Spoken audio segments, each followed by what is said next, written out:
Dimanche 30 août 2020, bonjour à tous et bienvenue pour le TV 168, je suis très heureux de vous retrouver. Voici tout de suite la une de l'actualité télévisuelle.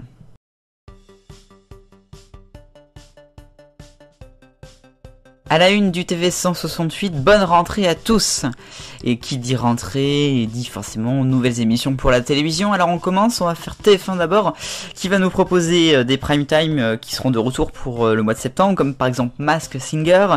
On aura aussi une nouvelle émission, enfin le retour du jeu La Famille Andor, ça sera tout ça présenté par Camille Combal, qui apparemment fera seulement une salve d'émissions, mais il y aura aussi d'autres choses.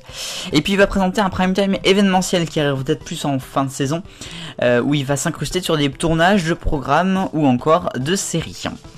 Autrement, pour TF1, on aura aussi la série événement d'ITV Quiz, qui est sur l'affaire Charles Ingram, le candidat qui avait triché de Qui veut gagner des millions là-bas. Elle va être diffusée en version française. Et puis on a également The Voice, avec les noms des coachs de la version adulte, 10e saison déjà pour 2021.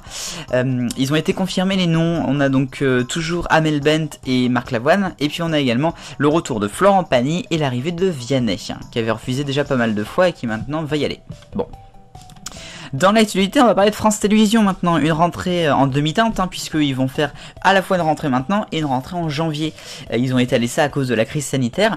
En tout cas, il y a quand même des nouveautés dès demain, avec le retour de Mot de passe présenté par Laurence Boccolini, qui se sentait au placard sur TF1. Ça sera à 10h35. Et puis sinon, on aura des nouvelles émissions, notamment Spectaculaire, qui sera notamment produite par ITV.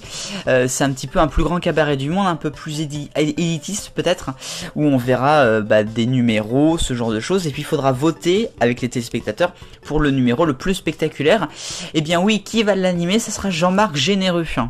Oui, vous avez bien entendu, Jean-Marc Généreux, celui qui était juré de Danse avec les stars sur TF1. Il arrive donc sur France 2. Et puis on termine avec France Télévisions, avec Hugo Clément, l'émission Sur le Front sera plus diffusée sur France 2, mais elle sera diffusée sur France 5 à partir de 2021. Sinon, les autres informations, on termine avec le groupe Canal+, enfin on a le groupe Canal+, avec C8 qui prend sa rentrée dès demain, avec notamment le retour de Apprendre ou à laisser, qui sera à la fois des fois en access, à la fois des fois en prime, vous verrez.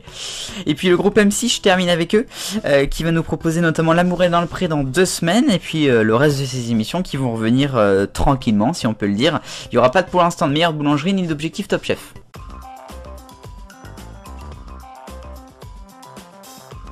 Le rayon actu maintenant dans le TV 168 et on va parler de M6 pour débuter, tournage suspendu bis. Après Le meilleur pâtissier, demander la France a un incroyable talent. M6 n'a vraiment pas de chance puisqu'il y a un cas de Covid qui a été découvert dans les membres de l'équipe de l'émission lors de la première audition, je crois c'était mardi que c'était tourné.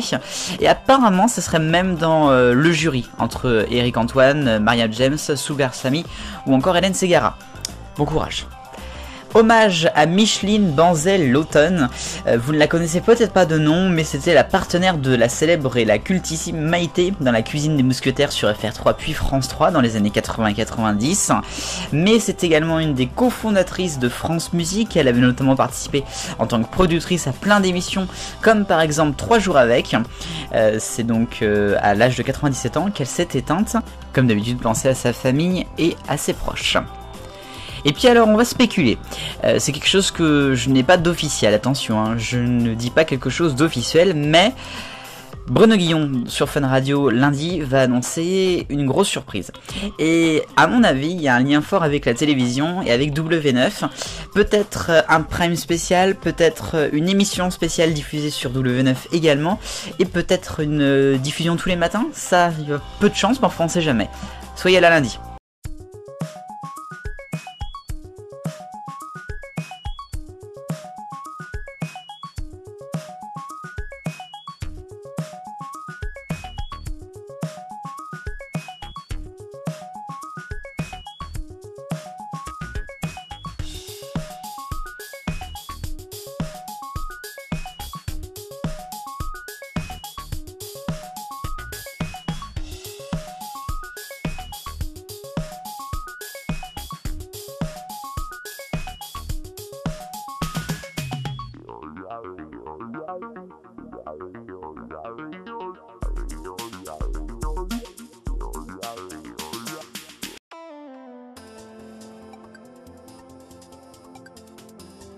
Passion habillage, wow, oh, oh, M6. À tous les passionnés, attention puisque cette petite musique va s'en aller normalement. Selon une info de Satellifax, à partir de mardi, M6 va se doter d'un nouvel habillage. L'ancien date d'il y a maintenant presque 5 ans. Et c'est une petite révolution puisque ça sera quand même la fin des habillages qui sont faits par Barjabull, faits par les anciens de View pour les agences. Alors pour ce qui est de celui de 2020 là, ça c'est Gédéon qui est à la manette, hein, c'est eux qui avaient déjà fait suite W9, et puis c'est la plage qui sera là pour le son. Alors on a beaucoup de changements puisqu'on va avoir une marque qui va être fluide et présente sur tous les écrans, ça sera la même chose. On va avoir un design qui sera très épuré, on va retrouver aussi beaucoup plus de simplicité avec des enchaînements forts, je cite, on va voir ce que ça va donner. A noter que le logo ne sera plus en 3D, c'est fini, on retrouvera un M blanc et un 6 rouge en plat en fait. Et puis une autre info, il n'y aura plus également de logo M6 entre les spots de publicité. Ça va directement s'enchaîner apparemment. On va voir ce que ça va donner.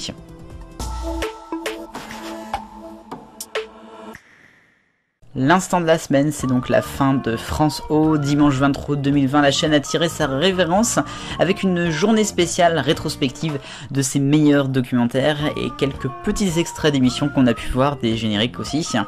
C'était donc pour la journée de dimanche, et puis le soir à 18h30, le dernier Infosoir a été diffusé, d'abord sur l'actualité, puis ensuite sur l'histoire de France O.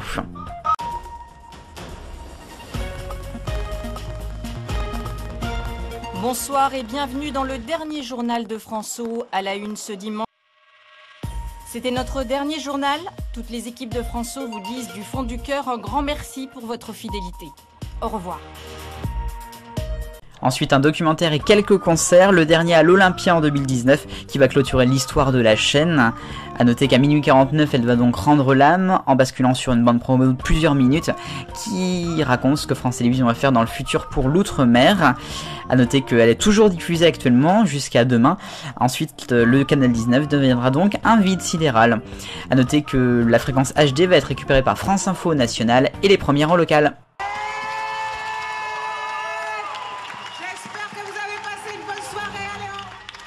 Merci à vous, vous êtes formidables.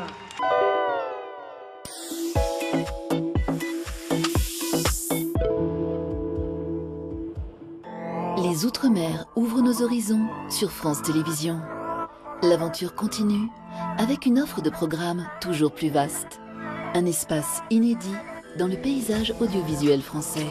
Info, culture, magazines, fiction, sport. De très nombreux rendez-vous pour une présence ultramarine toujours plus affirmée.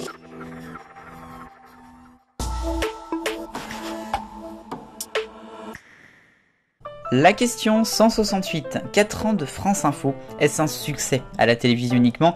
Eh bien vous êtes une majorité à avoir répondu c'est nul, voilà, à plus de 25% des voix, juste derrière à égalité en 2-3, moyen quand même, et bof bof la chaîne. Bon bah voilà, et puis après le reste, les oui qui arrivent en dernière position.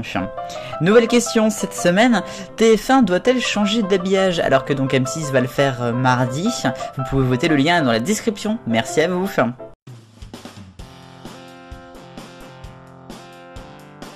L'agenda, la semaine prochaine à la télévision et demain lundi sur France 2 à 10h35, le retour de Mot de passe, présenté par Laurence Boccolini.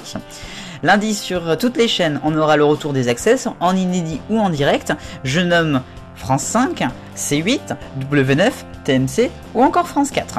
Et puis jeudi sur TF1 en prime time, Grand Hôtel, une toute nouvelle série française s'il vous plaît, qui sera diffusée. Et ainsi va la télévision en ce 166e TV 168, c'est dur à dire. Merci beaucoup de m'avoir suivi, merci pour votre fidélité. On se retrouve au mois de septembre pour un nouveau numéro. Vive le bonheur, on est tous des millions de copains, salut.